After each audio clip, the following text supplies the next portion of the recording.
Paz do Senhor, meus irmãos, graças a Deus. Hoje, nossa lição de número 3, o nosso tema é a chamada profética de Samuel. Nessa lição nós vamos ver como foi a sua chamada. Ainda uma criança, um jovem, um adolescente, criança ainda, mas Deus já o tinha chamado, Deus já o tinha escolhido como um profeta. No nosso texto áureo, que está em 1 Samuel capítulo 3, versículo 10, diz assim: Então veio o Senhor e ali esteve e chamou como das outras vezes Samuel. Samuel disse: Samuel, fala, porque o teu servo ouve. Deus já havia chamado Samuel ficou em dúvida ainda e foi perguntar para o sacerdote Eli. E ele disse: Fala para ele, fala, quando essa voz te chamar outra vez, diz a essa voz: Fala, porque o teu servo ouve. Ele entendeu o que Deus era aquele que estava falando com Samuel. Depois ele quis saber o que Deus tinha falado para Samuel não contou. Mas aqui na nossa verdade prática, a verdadeira chamada divina capacita o crente fiel a ser um porta-voz autêntico da palavra de Deus. Irmãos, essa capacidade aqui não é a capacidade, essa capacitação não é a capacitação, a capacidade de que o homem vai dormir à noite e no outro dia de manhã vai acordar sabendo tudo de Bíblia, conhecendo tudo, numa experiência extraordinária com Deus. Não, irmãos. Essa capacidade vai trazer no dia a dia, quando Deus vai dar a oportunidade para nós estudarmos, a oportunidade para nós nos inteirarmos mais com as coisas de Deus, com a Bíblia, como nós vamos estudarmos, se habilitar mais nas questões espirituais, e também situações que nós vamos passar no nosso dia a dia, prova, dificuldades, situações que não vai trazer experiência. Essa é a capacitação. Na nossa leitura bíblica em classe, que está em 1 Samuel capítulo 3, versículo 1 ao versículo 10, diz assim: E o jovem Samuel serviu ao Senhor perante Eli, e a palavra do Senhor era de muita valia naqueles dias, não havia visão manifesta. E sucedeu naquele dia, que estando ele deitado no seu lugar, e os seus olhos se começavam já a escurecer, já não podia ver. Ele já estava com alguns problemas da velhice. E estando também Samuel já deitado, antes que a lâmpada de Deus se apagasse no templo do Senhor, em que estava a arca de Deus, o Senhor chamou a Samuel e disse a ele: Eis-me aqui. E correu a Eli e disse: Eis-me aqui, porque tu me chamaste. Mas ele disse: Não te chamei eu, torna a deitar-te. E aí ele foi, e aí aquela voz, ele foi de novo, até que ele entendeu o que estava acontecendo. Aí ele disse: Olha, quando essa voz te chamar, diz essa voz, fala que o teu servo ouve. No versículo 10, então veio o Senhor e ali esteve, e chegou como das outras vezes Samuel disse: Samuel, fala, porque o teu servo ouve. Irmãos, Samuel ainda não conhecia a voz de Deus. Ainda era um jovem, mas não conhecia a voz de Deus. Só que a partir daquele momento ele começou a conhecer a voz de Deus, quando Deus estava falando. Aqui na nossa introdução, nessa lição veremos que o ministério profético no Antigo Testamento não se caracteriza pela adivinhação nem pela mera predição do futuro. Infelizmente hoje, é até bom citar essa questão aqui, que muitos acham que revelação ao ministério profético, profeta de Deus, é ficar adivinhando a vida das pessoas, adivinhar o RG, adivinhar isso. É lógico, Deus tem poder para saber, mas não é essa a intenção da profecia. Às vezes Deus usa essas coisas assim, essas situações, Deus realmente revela para o profeta a questão de algumas questões pessoais da pessoa, para a pessoa entender que é Deus. Mas isso não é tudo, porque tem homens que dizem, que eu já ouvi dizer, que às vezes ele vai numa determinada igreja e às vezes ele investiga a vida das pessoas para poder entregar uma profecia, para poder ter um certo reconhecimento. Infelizmente existem picaretas. Mas aqui nós vemos que no Antigo Testamento o profeta era o ofício de profeta, mas no Novo Testamento é o dom de profecia, que é diferente. No tópico 1 aqui, definindo o profeta em Israel, a menção de profeta no livro. A primeira menção feita a um profeta no livro está registrada em 1 Samuel 2, 27 ao 36. Aqui vemos que o profeta era caracterizado como homem de Deus, título que lhe trazia grande responsabilidade. Qual que é a diferença do profeta para o sacerdote? O sacerdote também era homem de Deus, mas o profeta ele pega de Deus para o homem, e o sacerdote leva do homem para Deus. Então o profeta ele tem a responsabilidade de entender acerca de quando Deus está falando, como ele vai falar, quando ele vai falar, e se é realmente para ele falar ou se é ele para orar. Então veja que o profeta na antiguidade, no Antigo Testamento, era desse jeito. Ele era um líder, ele era um pregador, ele falava a verdade, ele falava, não somente adivinhava, claro, às vezes traziam profecias, às vezes que realmente só aquela pessoa que sabe, como nós vemos nas nossas igrejas. Quer dizer, só a pessoa que sabe daquilo e Deus revela. Mas, irmãos, não acredite em tudo que você ouve, porque o diabo também sabe da nossa história, ele sabe do nosso passado, ele também conhece. Então, esse negócio aí, quando você ouvir uma profecia, sinta-se a Deus que está falando de que forma? Com autoridade. Se tiver autoridade, se tiver unção, você vai saber que é Deus que está falando, não uma mera exibição ou um mero emocionalismo. A definição de profeta. De modo geral, a palavra no hebraico para profeta é nabi. Etimologicamente, a definição é incerta, porém diversos significados lhe são atribuídos, entre os quais chamado por Deus e orador.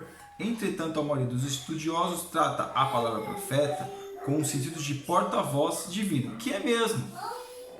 O profeta, ele não vai inventar nada, ele só vai falar aquilo que já está na palavra de Deus, porque a maior profecia que nós temos é a Bíblia Sagrada, é a maior profecia que nós temos. Então, através dessa, que não tem mais o ofício de profeta, mas o dom de profecia, a pessoa sentir que tem que falar, que ela tem o dom de profecia, e então veja que ela falando, ela não está meramente jogando palavras ao ar ou fazendo uma mera exibição, mas sim ela está pregando, ela está falando acerca do amor de Deus. Então, a definição de profeta é aquele que é mensageiro de Deus, né? Ele é um mensageiro de Deus. Quando Deus quer falar de uma forma mais específica, já que a palavra Bíblia a pessoa não está entendendo, então às vezes Deus usa um profeta que, claro, na linhagem da Bíblia, porque Deus não contradiz a sua palavra, na linhagem bíblica, ele fala aquilo que Deus está mandando. Parte 3. Samuel e os demais profetas. Com Samuel deu-se início à prática de profetas ungirem reis. Então o profeta começou a ser um homem que era reconhecido na sociedade como um homem de Deus, um profeta. Nós vemos aquele profeta Balaão, que era um profeta comprado, um profeta vendido, mas nós vemos que começou essas questões de profeta na época de Samuel. Depois nós vamos ver muitos outros profetas que apareceram, principalmente no livro dos profetas, Isaías, Jeremias, Ezequiel, Daniel, Oséias, Joel, Amós, Obadias, Jonas, Miqueias, Naum, Abacuque, Sofonias, Ageu, Zacarias, Malaquias, e também nós vamos ver Elias e Eliseu, que também eram profetas. Mas aqui em Samuel, ele começa esse ofício, ele começa a ungir rei, começa a ser uma autoridade, além do sacerdócio, que era uma autoridade naqueles dias, agora o profeta também seria uma autoridade usada por Deus naqueles dias. Aqui no tópico 2, o desenvolvimento do ministério de Samuel, o crescimento profético de Samuel.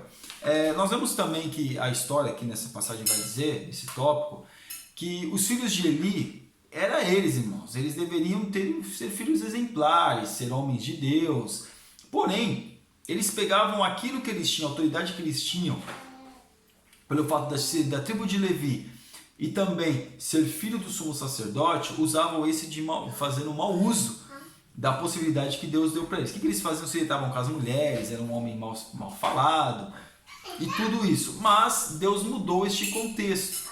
Deus levantou Samuel.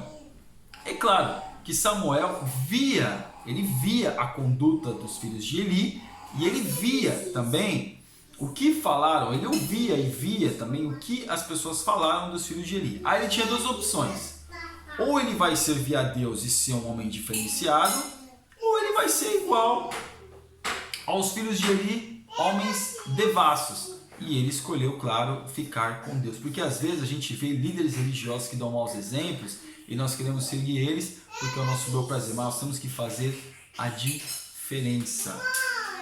Parte 2, a formação profética de Samuel. Samuel aprendeu com Eli. Eli não era um dos melhores, já que a sua casa, né? Porque às vezes tem uma diferença, mas às vezes a gente chama a atenção do nosso filho, porque Samuel também, nós não vamos ver os filhos de Samuel seguindo a linhagem do seu pai, seguindo o ofício do seu pai. Mas provavelmente Samuel chamou a atenção dos seus filhos, mas os seus filhos não ouviram. Diferente de Eli, porque Eli, ele chamou, ele não chamava, ele não repreendia os seus filhos como a Bíblia diz. Ele não repreendia os seus filhos. Então, tudo isso, Samuel, ele estava vendo tudo isso. Ele estava vendo toda essa questão, ele estava presente. Então, aqui ele foi formado pelo velho sacerdote, assim como Paulo aprendeu aos pés de Gamaliel.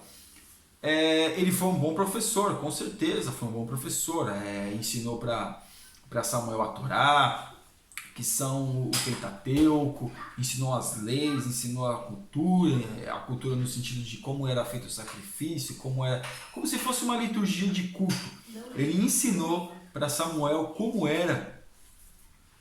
como que podia se proceder na casa de Deus. Talvez ele ensinou mais Samuel do que os próprios filhos. Porque uma coisa é ensinar, irmãos. Talvez ele tenha ensinado os filhos deles a serem levitas, serem sacerdotes, mas vendo os filhos fazendo coisa errada, não repreendeu. Nós temos que ensinar os nossos filhos, mas na hora que tem que ser chamada a atenção os filhos, tem que ser chamado. Aqui na parte 3, a disciplina de Samuel. Ainda jovem, Samuel já se mostrava disciplinado ao ouvir uma voz que o chamava pelo nome, pensando que fosse a de Eli. Veja que ele estava... É interessante essa parte aqui, porque Samuel estava atento a Eli. Mesmo dormindo, né, ouvindo a voz de Eli, ele sabia que tinha que ir ter com o sacerdote. Por isso que ele foi ter 3 vezes. Porque se ele fosse a primeira vez, se fosse nós, né, na nossa cultura, me chamou, eu fui lá. Não estou te chamando não. Aí voltava. Aí chama de novo, vai lá. Não, eu não estou te chamando não. Aí a gente já ia voltar murmurando. Vai estar ali, você tá de brincadeira com a minha cara. Por que tá fazendo isso? Aí ia chamar, ia até xingar até o sacerdote. Esse velho aí que fica me chamando, deve estar sonhando me chamando aí. Mas ele não. Mas Samuel não fez isso. Samuel, ele respeitava Eli. A unção que estava na vida de Eli, ele respeitava. Então ele chamou, Deus chamou, ele pensou que ela fosse Eli. E se ele tivesse voltado murmurando e não tivesse mais ido ter com Eli, naquele momento, com certeza, eu teria perdido a bênção. Parte 3. O ministério profético na atualidade. Hoje, como nós estamos falando, é o dom de profecia.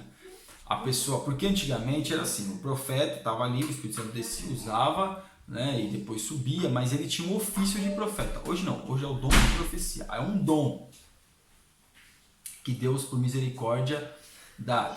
Hoje não existe mais profeta. Não, existe o dom de profecia. A pessoa quando está quando Deus ele quer falar de uma forma, como nós já falamos, mais íntima com o povo, Deus usa pessoas que têm um dom de profecia para falar. Mas infelizmente muitos hoje agem na emoção. Vê uma pessoa chorando lá na igreja, tá ouvindo, de repente ele está pregando, é um profeta, está pregando, aí vem a pessoa chorando, aí vem com aquele jargão que todo mundo conhece, Deus conhece a sua dor, Deus não sei o que Deus está contemplando as suas lágrimas. Irmãos, às vezes essas coisas que Deus pode usar para falar, claro que pode. Mas nós, a pessoa, a gente percebe que é mero exibicionismo, ou mero ficar querendo se amostrar. Para quê? Para chamar mais a atenção do povo. Nossa, homem de Deus, né? A pessoa está chorando, já está ali cabisbaixo, não precisa nem ser um profeta para saber que a pessoa está em uma situação difícil, está vivendo uma situação difícil. Que Deus vai tirar você dessa luta. Todo mundo passa por luta, irmãos. Então veja que profecia não é isso. Claro, Deus pode usar? Pode, mas as pessoas se limitam as pessoas ficarem se exibindo, né, nas igrejas, achando que aquela pessoa é de Deus, o que não é. A pessoa é de Deus quando ela escuta a voz do Espírito Santo e fala aquilo que Deus manda. Onde estão os profetas? Hoje o Senhor continua a falar à sua igreja. Agora é o 2. O ministério de profeta no Novo Testamento. O emprego do termo profeta no Novo Testamento refere-se a determinados indivíduos chamados por Deus a fim de entregar revelações espirituais às igrejas. Então, é o que nós estamos falando. Então, é específico. É uma questão específica, porque a maior profecia que nós temos é a palavra de Deus. Jesus, a palavra, é a maior profecia que nós temos. Onde estão os profetas? Hoje, o Senhor continua a falar à sua igreja por meio do ministério profético. Irmãos, claro, Deus usa o ministério profético sim. Só que a palavra de Deus é a maior profecia. Então, quando o homem ou a mulher está falando da palavra de Deus no púlpito, é uma profecia. Ela está pregando profeticamente.